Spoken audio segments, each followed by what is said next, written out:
हाँ जी, सारे भाइयों को राम राम सत श्री अकाल। ਆਪਾਂ ਸੈਕੰਡ ਪਾਰਟ ਬਣਾਉਣ ਲੱਗੇ ਹਾਂ। ਪਹਿਲੀ ਵੀਡੀਓ ਬਾਈ ਦੇ ਫਾਰਮ ਦੀ ਸੀ ਤੇ ਬਾਈ ਨਾਲ ਚਾਰ ਗੱਲਾਂ ਕਰਾਂਗੇ। ਤੇ चलो माफ़ करना, पहले भी हो गया था, हिंदी में बोलेंगे हम। नहीं, हिंदी पंजाबी मिक्स रहेगी तो भी कोई दिक्कत नहीं, चलता रहा है। फिर भी कुछ भाइयों को समझ ना आए तो फ़ायदा नहीं होता उस बात का। भाई जी, पहले तो आपका धन्यवाद, आपने टाइम दिया। पहले तो जी राम राम सत श्री अकाल। मास्टर जी, आपका अपने यहाँ आने पे बहुत बहुत मोस्ट वेलकम है। ठीक है। और भाई चैनल ने सब्सक्राइब कर दियो और वीडियो अच्छी लगे तो शेयर भी कर दियो। भाई जी, पहले तो ये बताइए कि आपका नाम तो अब विश्व ख्याति की तरफ बढ़ रहा है। ये शुरुआत आपकी कहाँ से हुई और कब हुई इस तरफ आने की?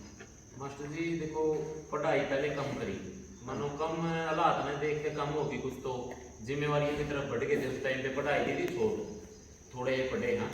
और उसके बाद फिर अपने पशुओं की तरफ रुझान हो गया। भाई पहले कोई भाई जो कहते हैं टॉफी बेचा, दुकान भी करी थी छोटी मोटी।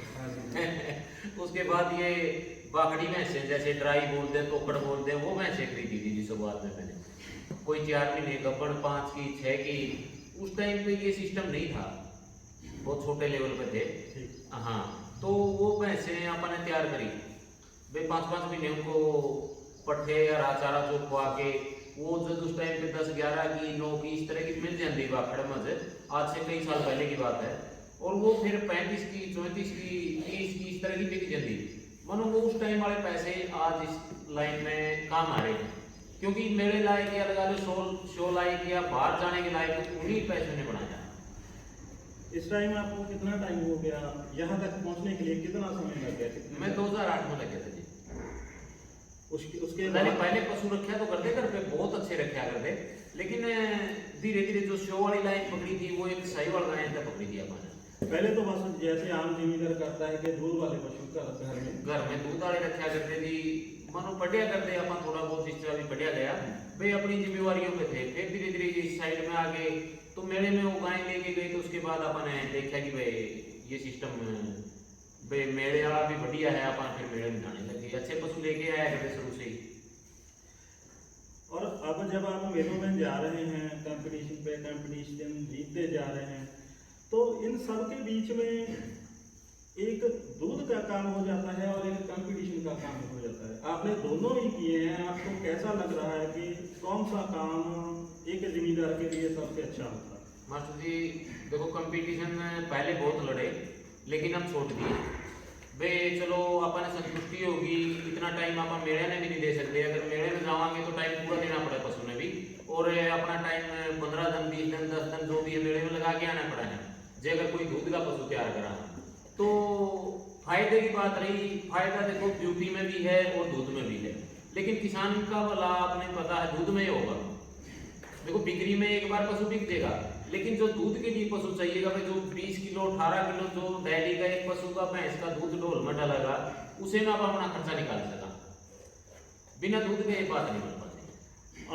आप किस नज़र से देख रहे हैं कि जब से ये कंपटीशन होने शुरू हुए हैं, मेले लगने शुरू हुए हैं, आम लोगों के घरों में जो भैंसें अब नई जन्म ले रही या उन्होंने जो अपने घर में सिलेक्शन की है, वो सब कुछ कितना का प्रोग्रेस हुआ है उस चीज़ में या डाउनफॉल है? आपको कैसा लगता है? नहीं, प्रोग्रेस तो हुई है जी। देखो मेले की बात है, अगर ये जो शो लगे हैं अपने मेला बोलते हैं, अगर ये नहीं लगेंगे तो लोगों का, जिस तरह मैं हूँ मेरे पास ये दो उस टाइम की बात बता रहा हूँ, आगे की तो लेके बतावा भाई 2 जोटियाँ और एक्स्ट्रा तैयार कराया करते भाई, अपने शो में लगाना है पशु, और किसी भाई किसान से खरीद के लेके आया करते, उसको ही प्रॉफिट होता।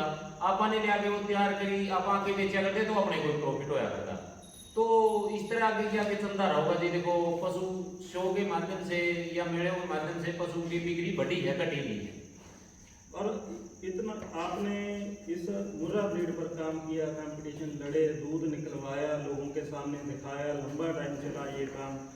इन सब के बाद आपको सरकार की तरफ से या फिर लोकल बोले तो पंचायत की तरफ से कुछ आप सम्मानित हुए, या फिर इन लोगों ने आपके लिए कुछ सरकारी तौर पर कुछ किया, आपको कोई फैसिलिटी नहीं, मिली? पहली बात देखो जी, पंचायत वाली वो तो गांव में तो सबकी अपनी अपनी एक फेस वैल्यू लगा लो, अपनी गांव में इज्जत अलग हुआ है।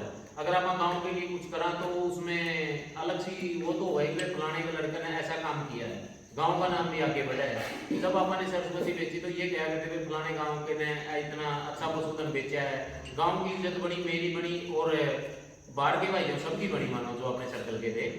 और रही सरकार वाली बात, देखो सरकार का तो अपन अपने पैरों पे खुद खड़े होना पड़ेगा। सरकारें तो ये है कि भाई देख के ही उस टाइम पे जो अच्छा दिखा है उसकी मदद के बताओ होती होगी, लेकिन अपनी तरफ से तो अपनी तो कोई मदद ऐसी बात हुई नहीं।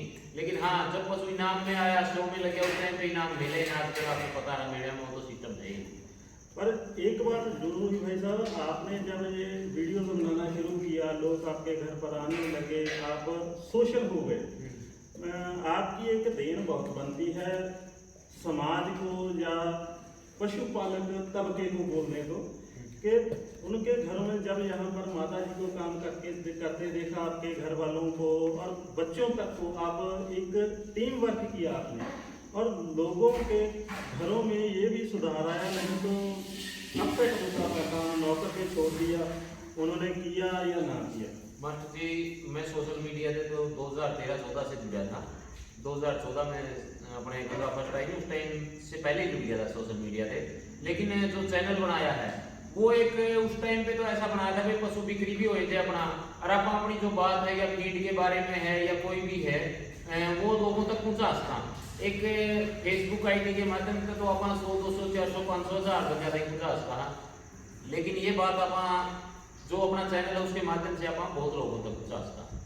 और कोशिश भी करी, देखो मेरे को बहुत से फोन भी आए हैं भाई इस लाइन में, जिस तरह छोटे बच्चे लगा लो या लेडीज लगा लो, भाई उनको शौक बढ़िया है भाई अपन ये नहीं पे सरस्वती बेची उसके बाद बढ़िया और भी बहुत सी भैंसें बेची है, तो धीरे धीरे लोगों में शौक बढ़िया है।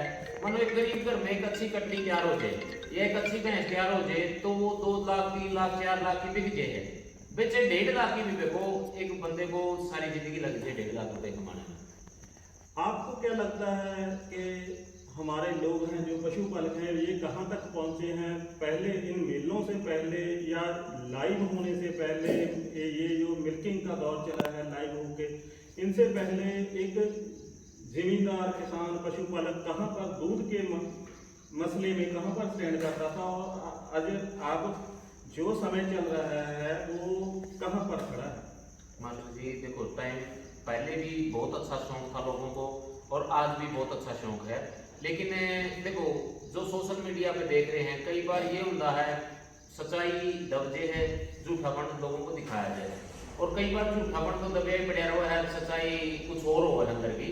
भाई एक भेड़ चाल ना चलो, जिसको जो चीज पसंद है, चाहे वो दूध के मामले में है, चाहे सीमन के मामले में, चाहे किसी चीज के मामले में है, सच्चाई पे चलो और भेड़ चाल ना चलो। अपने मन की संतुष्टि होगी नहीं तो वही आदमी कामयाब होगा, चाहे वो सीमन हो या बुल रखा हो या दूध वाली भैंसें हो, देखो उसमें कामयाबी है। या तो किसी के पास कम पशु है या डेयरी फार्म है या जो लोग बनाना चाहते हैं, आप क्या सजेस्ट करना चाहोगे कि वो कितने दूध वाले पशु से शुरुआत करें? नहीं, दूध वाले ऐसा है जी, देखो आप 20, 22, 23 किलो 25 किलो दूध की तैयार की लेंगे, वो महंगी मिलेगी भैंस। कई बार जिस तरह कई ने संतुष्टि हो जाए, मेरे पर ज्ञान है, कमाई तो वो भी करा है, कोई घाटे का सौदा नहीं करता, लेकिन कई बार केवल कम कमाई में भी दिया जाए पशु। लेकिन आप यह कहना चाहेंगे कोई 17, 18, 16 किलो दूध की भैंस ले, उसमें किलो 2 किलो अपनी मेहनत का बताओ भाई, खिचड़ा करके अपने पशु का तरीका अपने पशु की ने समझो, तो आप उसमें 17, 18, 20 किलो की तैयार कर सका। हाँ, और शुरू में छोटा डेयरी फार्म करो, जिस तरह मैंने तो बापड़ियों से शुरू किया था भाई, शुरू में छोटा डेयरी फार्म तैयार करो भाई, 5-6 भैंसों का, फिर आप धीरे धीरे 50 को। लेकिन ज्यादा नौकर पे निर्भर ना रहो, एक टाइम मानो 2 घंटे, 1 घंटा सुबह 1 घंटा शाम में अपने पशुओं को जरूर दो। उसमें आप अपने पशु का दूध भी देख सको, उसके थन भी चेक कर सको हो, उसका खाना पीना भी देख सको। अगर अकेला सारा ये नौकर पे निर्भर रह गया तो फिर बात नहीं बनेगी। एक आइडिया के हिसाब से लगभग कितना टाइम लग जाता है एक पशुपालक को कामयाब होने में? आजकल तो जी सारे ढूंढे ठहरे देखो सही कहूं नहीं, देखो मैं देखूं सोशल मीडिया पर कोई, देखो किसी अलग अलग लाइन हो, किसी की सेल परचेज की है, किसी की दूध नाप के पशु बेचने की है, किसी का काफ बेचने की है, कोई घर पे ब्रीड तैयार कर रहे हैं, सबका अलग अलग तरीका है। मैं ब्रीड तैयार करने की और दूध बेचने की हिसाब से बात कर रहा हूँ। नहीं, दूध बेचने में तो अच्छे दूध वाली भैंस होगी जी, अपन साथ के साथ प्रॉफिट भी मिलेगा, कहीं न कहीं लॉस का भी सामना करना पड़ेगा। ब्रीडिंग वाला ऐसा है कि ब्रीडिंग का सौदा देखो भैंसों में, चलो इन सब मेरे पास इन्हीं की देन है, लेकिन समझ में नहीं आया।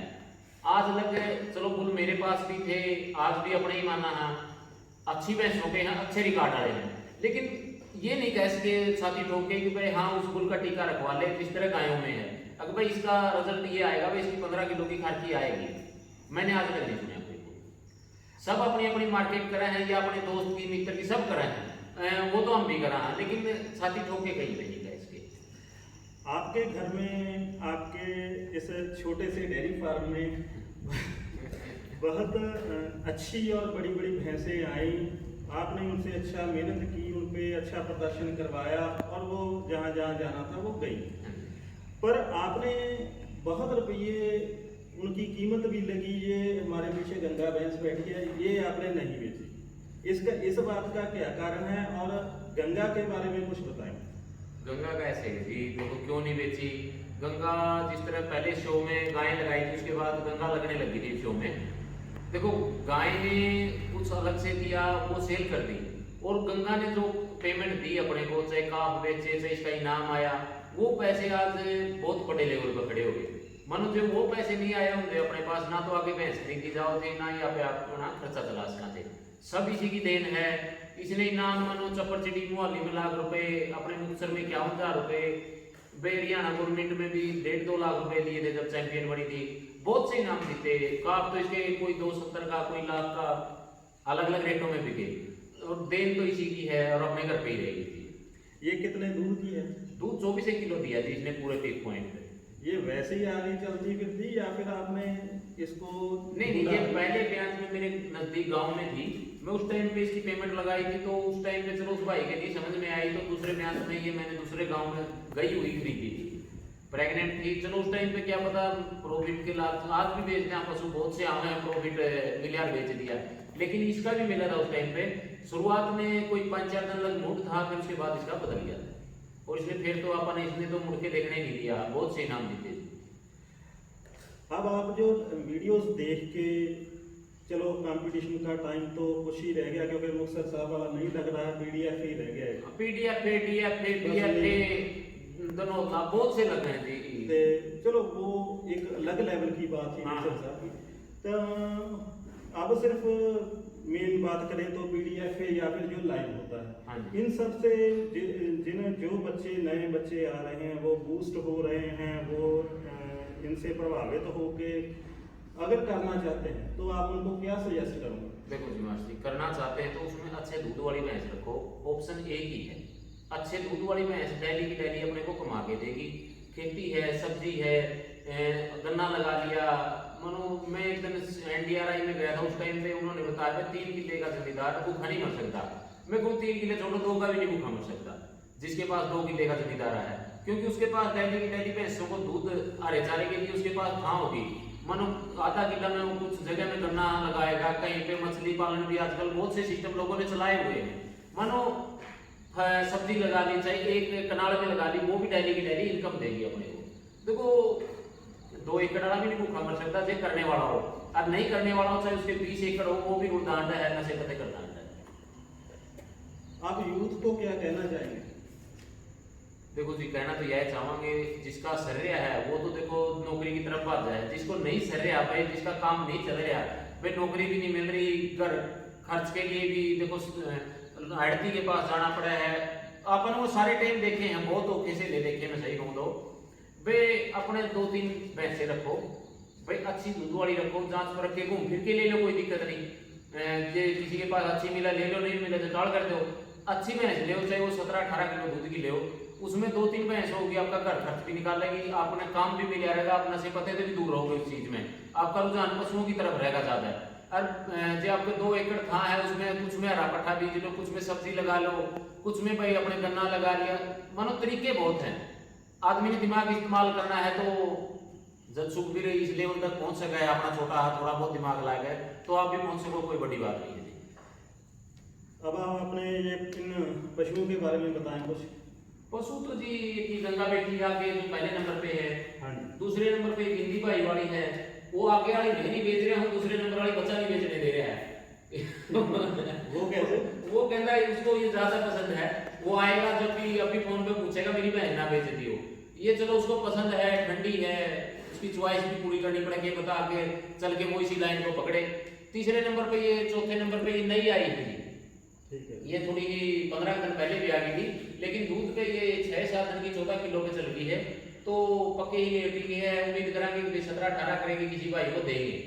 आगे जी वो पहले वो काली ब्याई है, वो खींच से खाली कर दी है, पहले में आती जो की। ठीक है भाई जी, बहुत अच्छा लगा आपसे बातें करके। धन्यवाद जी धन्यवाद मास्टर जी। आपका समय देने के लिए। भाई एक बार और कहूँगा, मास्टर जी ने नया चैनल बनाया है, सब्सक्राइब कर दियो और वीडियो शेयर कर दियो। और सारे भाइयों को मैं एक बात कहना चाहूँगा, कुछ भाइयों के कमेंट आ रहे थे कि आप पीछे कैमरे के पीछे का बात कर रहे हो, सामने आओ। आज मैं सुखबीर भाई के साथ सामने आया ते और नहीं मास्टर जी, वो कैमरे के सामने वाली तो ऐसी बात है भाई, कुछ टाइम हुआ है, मानो कुछ टाइम अपन कैमरे के पीछे रह के भी गुजारना पड़ा है, जब अपन टाइम हो जब कैमरे के सामने भी आया जाओ है। देखो मौका हुआ सारी चीज का, और मौके के हिसाब से ही जिंदगी चला है। ठीक है भाई साहब, राम राम, सत श्री अकाल सबनों।